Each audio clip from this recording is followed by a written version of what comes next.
Today I'm going to be talking about feeling things, or actually sometimes not feeling things. When I feel like I need to do something, really a strong compulsion to do something sometimes, it can let me know, I guess, more than actually feeling an emotion, really long before I actually start to emotionally feel anything at all. And so that's what I'm talking about today. If you're new here, my name is Cami and I am autistic. I wasn't diagnosed until much later in life, which is not super uncommon for a lot of parents these days to end up being diagnosed after their children are diagnosed. Right now, 4 of our 5 children have been diagnosed also as being autistic. And our 5th child, we finally got news that he actually is going to have his evaluation coming up, I think next month.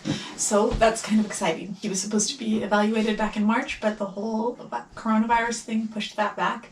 And so I think it's finally going to happen in September. Kind of fingers crossed about that. You probably are going to hear the kids in the background. Sometimes people have a problem with that, but I'm never alone right now.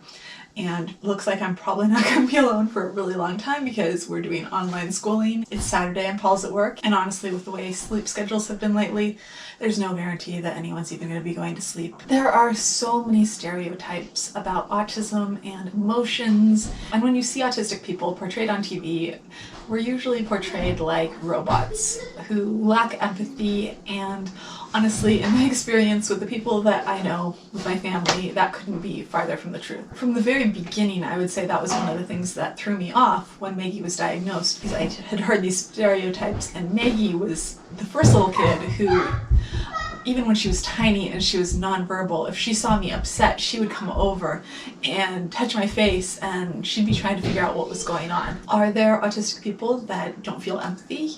Yes, just like there are neurotypical people that don't feel empathy for other people. There are all sorts of people that don't feel empathy for other people, but there are also many autistic people that feel an abundance of empathy, too much empathy, that makes life overwhelming. In myself, what I would say I tend towards too much empathy. I was like the little kid that didn't just feel empathy for other people or animals, but I was afraid that I'd hurt the feelings of my toys, or that lamp that I'd said wasn't pretty, or the couch, or inanimate objects. As an adult in my 30s, I only started to slip away from almost hoarding tendencies because it was hard for me to throw things out because I didn't want to hurt the feelings of the things that I was throwing away.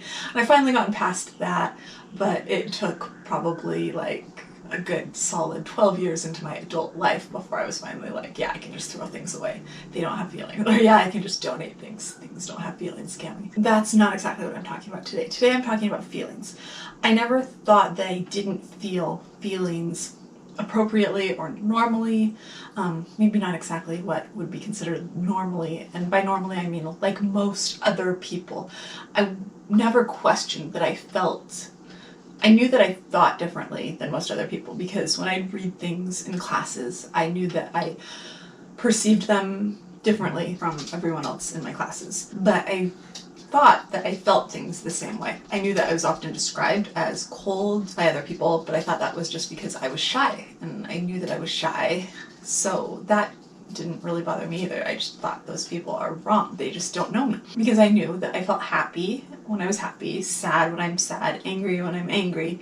I feel emotions. Probably the oddest thing for me though was when I became depressed, all the way up until I was on the edge of being suicidal. I didn't feel sad most of the time. I mean, things that happened made me feel sad in the moment, but generally, as someone who's had depression on and off for decades, I don't feel sad most of the time when I have depression. Probably for me, the thing that I have to understand the most is that for me, depression doesn't usually feel at all like sadness. It feels like exhaustion, having a hard time staying awake in the afternoon or for most of the day. I don't feel sad at all. It's barely being able to keep my eyes open and keep my head up, and it's just wanting to sleep all the time. It's going to bed at 8 o'clock and then waking up at 7 o'clock the next morning and still being exhausted. I think in my mind, I always thought that depression felt like sadness. I've had maybe a half dozen panic attacks in my entire life, and almost all of them have had to do with being about to get sick. like sick, like coughing up blood, about to be hospitalized for respiratory illness, sick. Usually before I have any symptoms of illness, all of a sudden I'll start to feel like you would think of a panic attack, like chest feeling tight, anxious. But I have anxiety and I don't really feel the anxiety as a feeling. But when I go and read like those things that are like anxiety can present as, and then it has a list of things, I'll have a ton of those things, but I don't actually feel it as a feeling, if that makes sense. Like, oh yeah, I do all of these things on the list for chronic anxiety. Or for anxiety. Is there such a thing as chronic anxiety? I guess there probably is, because I have anxiety all of the time. And to me that's weird, because I always thought of depression as like long-term sadness that made it hard to function, and I thought of anxiety as a feeling of being anxious. But I don't generally throughout my life feel anxiety unless it's completely out of control. That's very, very rare, and usually on top of like illness. And really the same thing with my depression. I don't feel my depression as sadness unless I'm basically suicidal, which again has been very, very rare. Generally has had more to do with medications than actually anything else. But I'm going to kind of track back, because it's not just being tired that can tip me off to how I'm feeling. So one of the big ones for me is the urge to cut my hair. I feel like I want to chop my hair off and I don't need a haircut. That's a big one for me. That I'm depressed or anxious, or that something's wrong. Usually when I'm happy and things are going well, I don't want to chop my hair off. But anytime there's been a huge change or problem or crisis in my life, usually one of the first things I do is just chop my hair off. And that's not to say that every single time I've cut my hair, that's the reason why. Because sometimes I just feel like cutting my hair. Sometimes it is a sensory thing. As an adult, when I've cut my hair, almost every time, that's been the reason. However, at other points in my life, like that compulsive urge to cut my hair, a lot of times will come after like something bad or something traumatic or something big. And whenever something bad happens, usually I just want to pick up like the scissors and chop my hair off as short as I can. And I know that about myself, and I still do it. And it feels good. It just does. Whenever I really feel like cutting my hair, I usually kind of start looking at that and being like, okay, is this like a sensory cut my hair, or is this like a you're close to the edge cut my hair? Another one is dyeing my hair. It's the same sort of thing. I get the urge to dye my hair when I'm feeling depressed. When I'm feeling depressed, I want to do things that are different to my hair, and dyeing it is another one. And I definitely have been feeling both anxious and depressed lately. I have a doctor's appointment next week, and I'm sure that my sertraline will be getting adjusted because things are not quite right now. Although I think it would hugely help if they got my asthma meds right now, which I've made another video on that and I haven't shared it lately, which is basically that I have had an adverse reaction to my long-term inhaler, and my insurance is denying the other long-term inhaler, which means I'm having asthma attacks every single day and waking up at night having asthma attacks. And we have one of those little finger things, and my oxygen's between like 91 and 95 most of the time, and it's just not a fun place to be in. And I think that's probably not helping anything right now. I'm guessing I'm getting a referral to pulmonology at my next appointment, and that they'll be able to talk my insurance into giving me the medication that I need so that this whole thing can stop. Because the minute QVAR touches my lips, I have a full-blown asthma attack. But yeah, one of the reasons I just dyed the ends of my hair was because I kind of recognized what was going on. I knew what was happening. I knew I had an appointment coming up.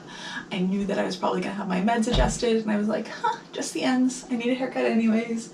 I'll just bleach the ends, I'll dye them. If it's a disaster, I can cut them off. It does kind of lift my spirits when I dye my hair. I'm testing this out and maybe I will dye it more later. This is kind of an experiment. I want to try something fun. And also I know that psychologically it's kind of getting to me because personally I did very, very good in lockdown for like the first 4 months.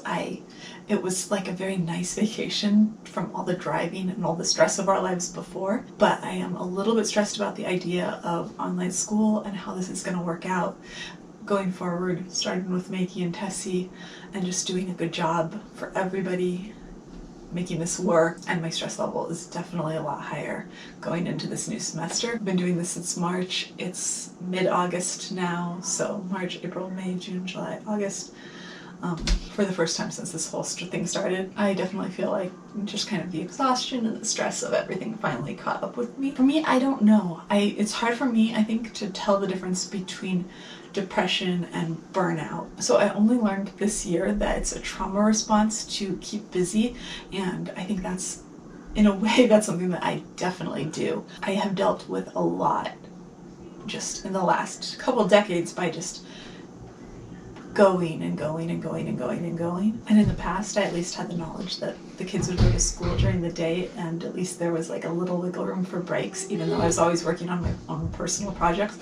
But now it's like there's never really any breaks at all because no one other than me or Paul can watch the kids, and Paul works really long days because when you have a small business, that's just life. So we are definitely in a very hectic part of life, and the whole lockdown thing and us needing to be really careful because we have kids that have respiratory issues anyways makes it extra stressful. And I'll be glad when, I don't know, I wish I could fast forward like a year and just see what it's going to be like a year in the future and see if there's any sort of, you know, new normal that is maybe a little bit less stressful right now that I could kind of look forward to. For me, the other similar ones would be like getting tattoos. Mom,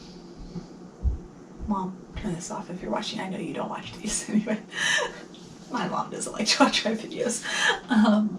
So I have 23 tattoos, and that's probably a surprise to some of you, maybe not to others. The haircutting and dyeing was probably kind of a replacement for when I was younger. I would do tattoos when I had the same feeling. I liked how it felt, and I liked how it felt to get them. The same with piercings. I had a lot of piercings. When I had my interview at the CIA and I had to have a physical and all that, I took most of them out. And a lot of them, well, all of them almost, except for like a couple, 3, have closed, but I don't wear any of them. The one that I wish I hadn't taken out is I had an industrial right there, and I kind of missed that one because that was probably my favorite. But my ear sticks out more on this side. No one except me probably notices this because of that piercing. Like, it sticks out just a little bit more. Basically, I guess what I'm saying is, like, I get these urges to do things like get a piercing, get a tattoo, cut off my hair, bleach my hair, and I know that something's going on more than actually feeling the feeling that's like anxiety or depression or burnout or whatever it is that's going on. And that's when I start to pay attention more. And I still don't feel those feelings most of the time, usually, other than they come along with exhaustion. But at least then I have an idea that, like, oh, something's probably not right. Try to write more or just take a little bit more time for myself. I don't know. The reason I'm talking about this is that usually when I talk about things, there are other people out there thought maybe you might relate to it, and so that's why I talk about it, because I thought maybe it might help somebody else recognize it in themselves, or you might not feel as alone either. That's it for today. If you like this video, we'd love it if you give it a thumbs up, and if you're interested in all things autism, we'd love it if you'd hit subscribe, and I'll see you tomorrow. Bye.